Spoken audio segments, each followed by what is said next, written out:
बच्चे दक्ष एक बारी मैसेज डाल दे ग्रुप में कि ज्वाइन फास्ट।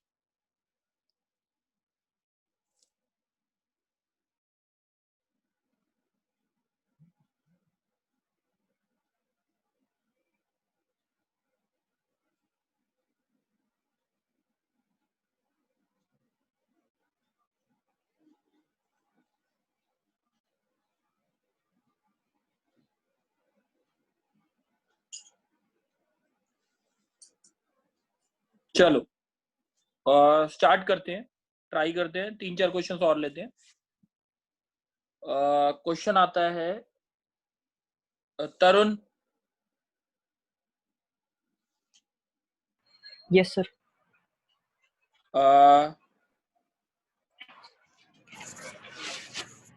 चलो बताओगे अब आप। तरुण आप बताना। 2 डाइस फेंकी हैं, ठीक है, 2 डाइस आर थ्रोन, और जो सम आया है, सम जो आया वो 8 है। सम जो आया वो क्या है? 8, ठीक है। Yes sir. नहीं, find the probability of having a sum of 8। Find the probability of having a sum 8 if it is known that second die always exhibit 4। Second dice पे 4 लिखा हुआ आया ही आया है। क्वेश्चन समझ आ गया? Yes sir. मेरे पास क्वेश्चन क्या है कि सेकंड डाइस पे क्या लिखा हुआ आया है, गिवन क्या है? 4 आया है, और किसकी प्रोबेबिलिटी निकालनी है? सम 8 आने की प्रोबेबिलिटी निकालनी है। क्वेश्चन समझ आ गया है? Yes sir. तो अगर सम गिवन जो है वो क्या है, 4 सेकंड डाइस पे आया, सेकंड डाइस पे, तो टोटल केसेस क्या हो जाएंगे? 1 4, 2 4, 3 4, 4 4, 5 4 और 6 4। सही है कि नहीं? और जो सम आना चाहिए उसकी प्रोबेबिलिटी, किसकी प्रोबेबिलिटी है? सम 8 आने की। 8 आने का एक ही केस है, तो प्रोबेबिलिटी क्या हो गई? 1/6। 1/6। कोई डाउट? नो कोई सर। डाउट? ठीक है, तो ये वाला क्वेश्चन समझ आ गया। अर्पित, यस सर। अर्पित बच्चे आवाज आ रही है? चलो दूसरा यस क्वेश्चन। सर। अर्पित तुम बताना। ओके। मेरे को बोला है कि 2 डाइस अगर फेंकी हैं, 2 डाइस अगर फेंकी हैं, सम 7 आना चाहिए। सम क्या आना चाहिए? 7। Find the probability of getting a sum of 7 if it is known that second die always exhibit an odd number. Second die always exhibit an odd number. Question समझ आ गया? Yes sir. बोलो, सेकंड डाई पे odd number वाले कितने cases होते हैं बताओगे? सेकंड डाई पे ऑड नंबर आए,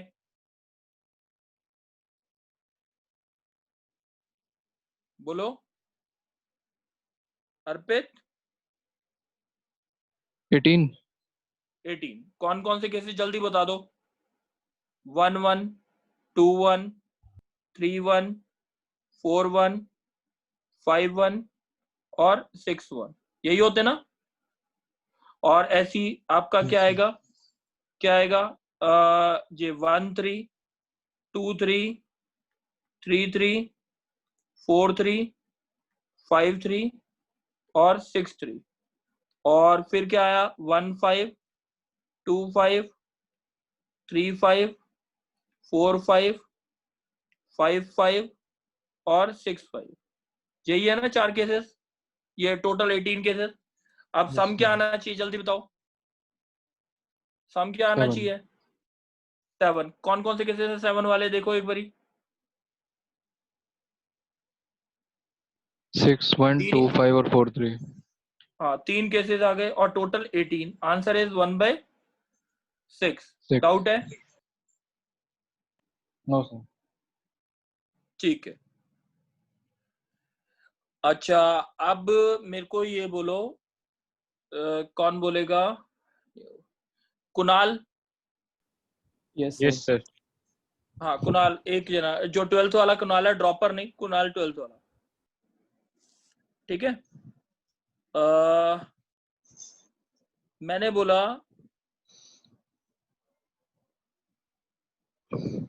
नहीं, ये वाले क्वेश्चंस हो जाएंगे। अब मेरे हिसाब से 31 पॉइंट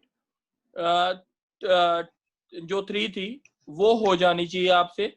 मैं अब एक दो क्वेश्चन 31.4 के डिस्कस कर रहा हूँ, 31.4 के डिस्कस कर रहा हूँ क्वेश्चन, ठीक है।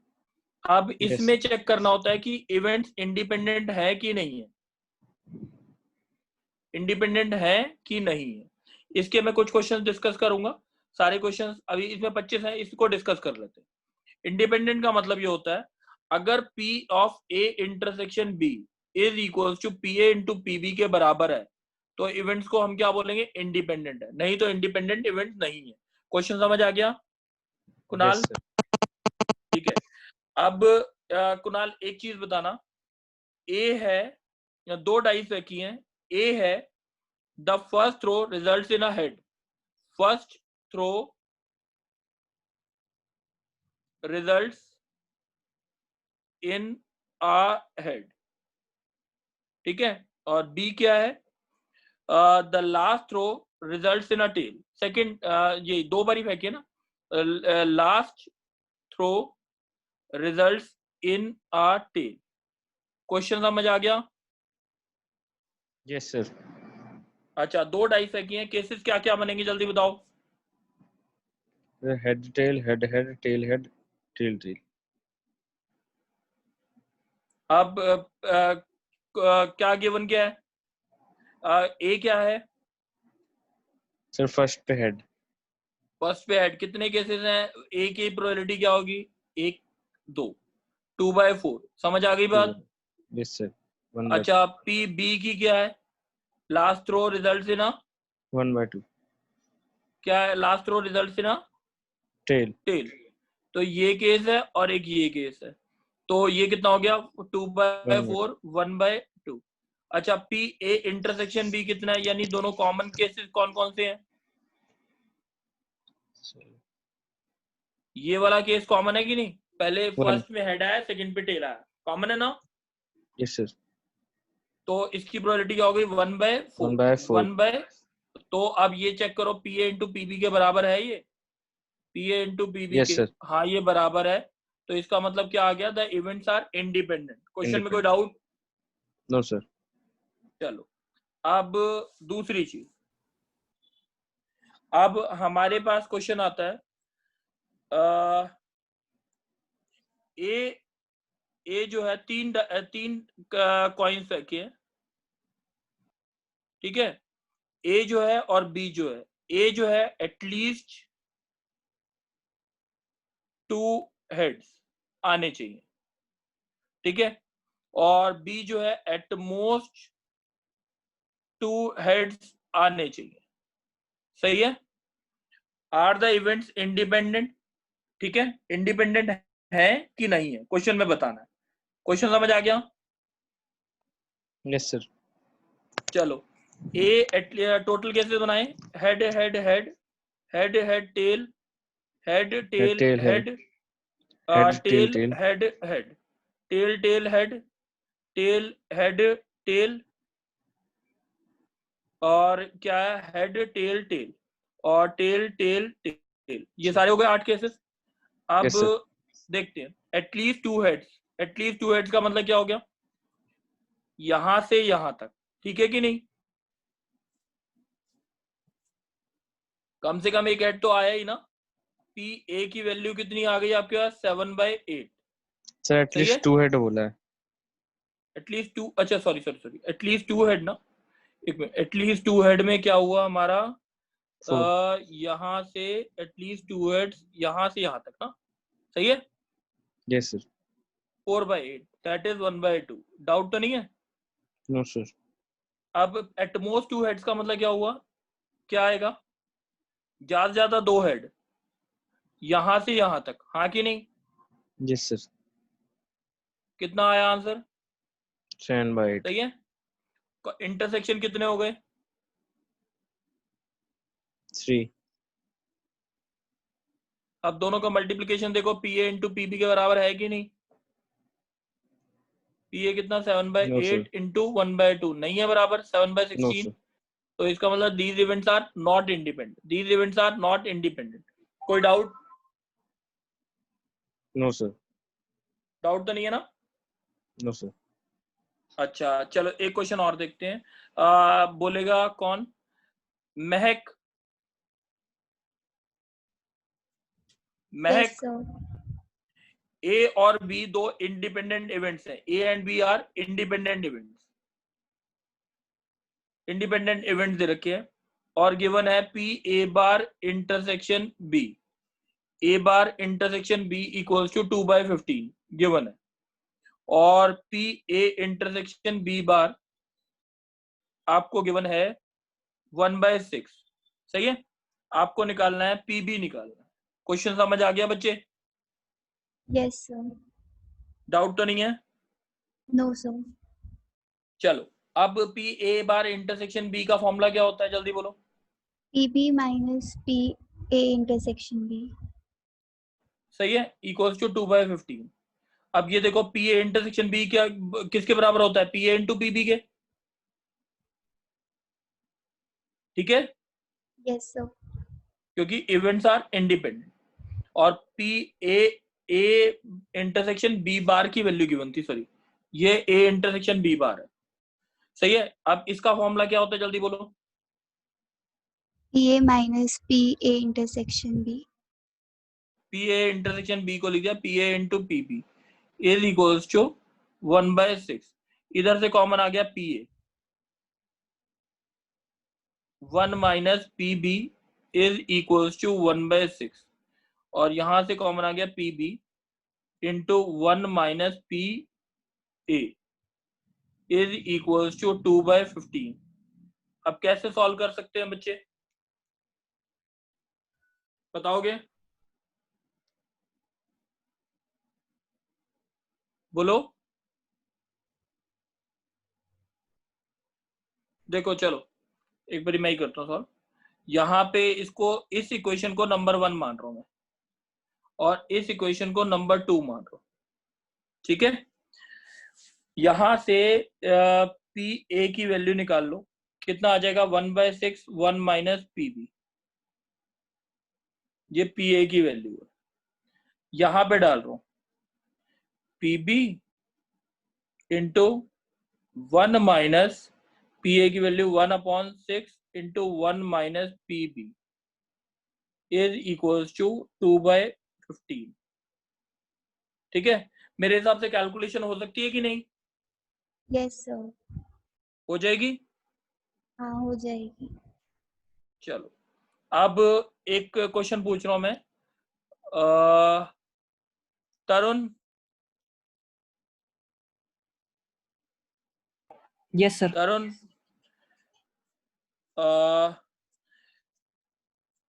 मेरे को क्वेश्चन में बोला है ए और बी दो जने इंटरव्यू देने जाते हैं। ए और बी दो जने इंटरव्यू देने जाते हैं। ए की सेलेक्ट होने की प्रोबेबिलिटी है, ए की सेलेक्ट होने की प्रोबेबिलिटी है 1/3 और बी की सेलेक्ट होने की प्रोबेबिलिटी है 1/2। ठीक है, अब बोला है find the probability that exactly one of them will be selected for the interview. ठीक है, क्वेश्चन समझ आ गया? Yes, sir. Find the probability that exactly one of them will be selected for the interview. Question समझ आ गया? Yes, sir. अच्छा अब ये बताओ कि ए की रिजेक्ट होने की प्रोबेबिलिटी क्या होगी? Sir, 2/3. 2/3। क्यों? क्योंकि 1/3 सेलेक्ट होने की और बी की रिजेक्ट होने की 1/2।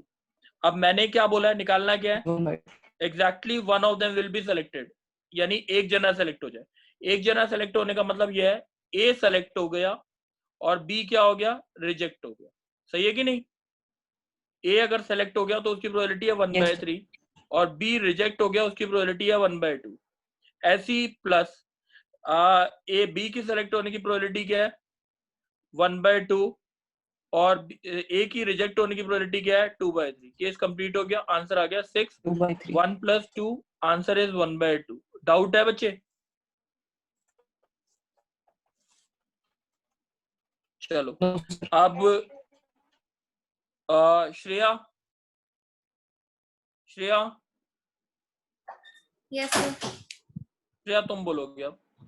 मैंने बोला ए और बी दोनों के दोनों सेलेक्ट हो जाए इंटरव्यू के लिए, उसकी प्रोबेबिलिटी क्या होगी? ए भी हो जाए और बी भी हो जाए, बोलो।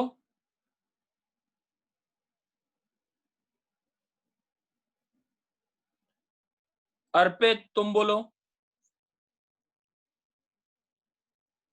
अर्पित। Yes, sir.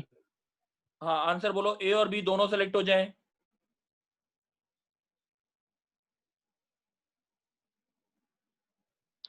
One by three into 1/2. हाँ 1/3 इंटू 1/2 दैट इज 1/6। समझ आ गई बात? अच्छा अर्पित तुम ही बोलना अब। ए बी और सी, एक प्रोडक्ट अगर मैन्युफैक्चर होता है तो उसके लिए 3 पार्ट्स लगते हैं। उसमें कितने पार्ट्स लगे? 3 पार्ट्स लगे, सही है। फाइंड द प्रोबेबिलिटी, इसकी प्रोबेबिलिटी से ठीक रहने की 1/2, इसकी 1/3, इसकी 1/4 ठीक रहने की प्रोबेबिलिटी है। और 3 पार्ट्स को असेंबल करके प्रोडक्ट बनता है A B C. A part की ठीक होने की प्रोबेबिलिटी है 1/2, बी की 1/3, सी की 1/4 है। Find the probability that the assembled product is ये क्या होता है, ऑल राइट, वो ठीक है। बोलो क्या आएगा आंसर? अर्पित। Yes, sir. हाँ बताओ, assembled part is all right, उसकी प्रोबेबिलिटी क्या आएगी? Sir, 1/2 into 1/3 into 1/4. 1/2 into 1/3 into 1/4। अच्छा अर्पित इसका बता सकते हो, find the probability that the assembled part is not all right. Is not all right, वो ऑल राइट नहीं है। ऑल राइट कब नहीं होगा? बताओ अर्पित। 1/2 into 2/3 into 3/4. हाँ ऐसी बच्चे, वेरी गुड। अब मैं इसको एक बार लिख देता हूँ पूरा, उसके बाद करो। ये बताओ, ये ठीक ना होने की 1/2 और इसकी 2/3, इसकी 3/4। अब अगर ये ठीक ना हो तो उसकी प्रोबेबिलिटी ये होगी, या तो मैं ऐसे बोल दूं प्रोबेबिलिटी दैट कि वो ठीक हो यानी 1, और probability that it is not all right that is 0, इसके बराबर होगा 1 के। हाँ कि नहीं? Yes, sir. अब मैंने बोला है it is not all right, यानी P0 ये क्या होता है, वो ठीक नहीं होगा, तो इसका मतलब P0 है 1 माइनस P ऑल राइट, यानी तीनों प्रोडक्ट ठीक है। तो 1 माइनस 1/2 इंटू 1/3 इंटू 1/4, इसका मतलब कोई भी एक खराब होगा पार्ट तो वो खराब हो जाएगा। ये बात समझ आ गई? Yes, sir. चलो अब जैसे मैं क्वेश्चन पूछता हूं, कुणाल प्राशर। कुणाल। Yes, sir. हाँ अब आपसे एक क्वेश्चन पूछा बच्चे, ए बी और सी, ए बी सी 3 जने हैं, एक प्रॉब्लम को सॉल्व करते हैं। ए बी सी 3 जने एक प्रॉब्लम को सॉल्व करते हैं। ए की सॉल्व करने की प्रोबेबिलिटी है उस प्रॉब्लम को 1/3, इसकी है 1/2 और इसकी 2/5। क्वेश्चन समझ आ गया?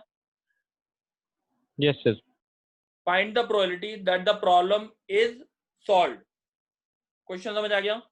Problem is solved, what is the probability that the problem is solved. Question समझ आ गया ना? Yes, sir. अब बताओ प्रॉब्लम सॉल्व होने की प्रोबेबिलिटी क्या? सॉल्व होने की प्रोबेबिलिटी इंडिविजुअल की है, Sir, बताओ। 1/3 into 1/2 into 2/5. यानी अच्छा 1/15. अब ये एक मिनट बच्चे, आपने बोला आंसर कि प्रॉब्लम सॉल्व होने की प्रोबेबिलिटी है 1/3 इंटू 1/2 इंटू 2/5, सही है। अब यहाँ पे सोच के देखना, ये तो तीनों ने सॉल्व कर दी प्रॉब्लम, Yes, सही sir. है ना? अब ये भी ऐसे भी होता है ना, एक ने सॉल्व कर दी तो इसका मतलब प्रॉब्लम सॉल्व हो गई कि नहीं? Yes, sir. तो एक ने अगर 2 ने सॉल्व कर दी तो प्रॉब्लम सॉल्व हो गई कि नहीं? Yes, sir. तो P2 2 P1. अगर सॉल्व कर रहे हैं तो इसकी प्रोबेबिलिटी होगी 2/3, इसकी 1/2 और इसकी 3/5। 2 ने अगर सॉल्व कर दी यानी ए ने सॉल्व कर दी, ए ने सॉल्व कर दी और बी ने सॉल्व कर दी, मगर सी ने सॉल्व नहीं की 3/5। बात समझ आ रही है? Yes, sir. ए ने सॉल्व कर दी, बी ने सॉल्व कर दी, सी ने नहीं कर पाया। दूसरा क्या आएगा? 1/2 इंटू 2/5 इंटू 2/3।